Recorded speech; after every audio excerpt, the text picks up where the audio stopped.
As a horse grows and develops, his back changes shape from month to month. As a horse moves, his back changes shape from moment to moment. And that, in a nutshell, is the big challenge in saddle design. For more than 20 years, saddle maker Letitia Glenn has been on a quest to meet that challenge. I caught up with her at a Dave Ellis riding clinic at Horse Spirit Ranch in Southern California. Letitia, I've seen a lot of saddle trees. I've never seen one quite like this.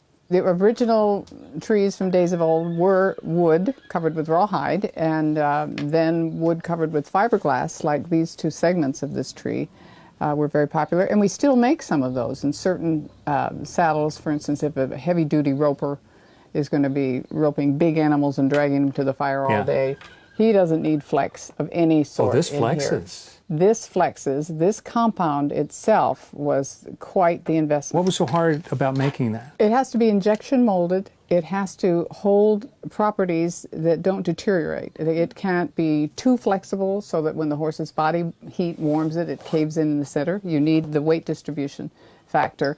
It has to be just flexible enough that you can feel your horse's movement and your horse can enjoy the relief. And it can't be too stiff so that the screws pull out as it flexes. What does it mean to the horse to have a flexible tree? Well, can you imagine if you were an expanding series of dynamic shapes, bulging, flexing, straightening, shortening, snaking spine? Can you imagine what it would feel like if the saddle moved with you at least just a little bit? You notice how thin this is. That gets you very close to your horse, so the two of you can move in harmony. And then what you feel as a rider, you can get in the rhythm of your horse's hips. You really can feel it. Now, what does it look like when you're all done? Well, it's layers and layers, depending upon the style of the saddle, whatever you choose on top. The shape of your cantle. The cantle is cut at an angle that we have learned is the important angle for a cantle to be cut, to hold these flexible bars at the correct attitude and angle for your horse's moving back, so that it will not change shape too much as the horse moves. I've heard of other flexible trees. How is this one different? This tree is shaped the way horses told us over many evolutionary steps. They told you? Prototypes. They told us in subtle ways, their facial expression, their body carriage, all sorts of ways of going. We had a vast pool of guinea pigs who would help us with these tests. We will not make a tree any narrower than approximately 10 degrees wider than full quarter horse bars. Oh.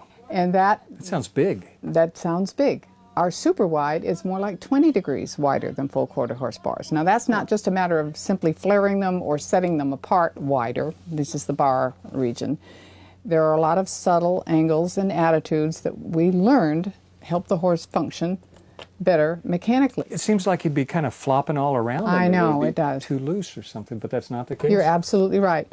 The interface, managing that space between the saddle and the horse is important. If we're going to build something that is large enough for the horse's dynamic, bulging body, we have to make sure that it doesn't fit him snugly when he's standing still. It might seem loose just standing there, but when he starts moving, it fills it out. He fills it out, and if the interface is designed just properly with the right consistency of materials, and we always believe in tucking one shim at least behind the scapula's maximum backswing point, or right sort of at it, and that relieves pressure off the working shoulder. That shim goes in the pad. That goes inside the pad. Is this going to be a cutting This is going to be a cutter. What other models can you make? We currently make 19 standard models, and they're everything from basic trail saddles. Our Performer has buck rolls here. Then we make saddles without buck rolls for trail and general purpose riding. And then we have specialized sport tools for cutting, reining, ranch versatility.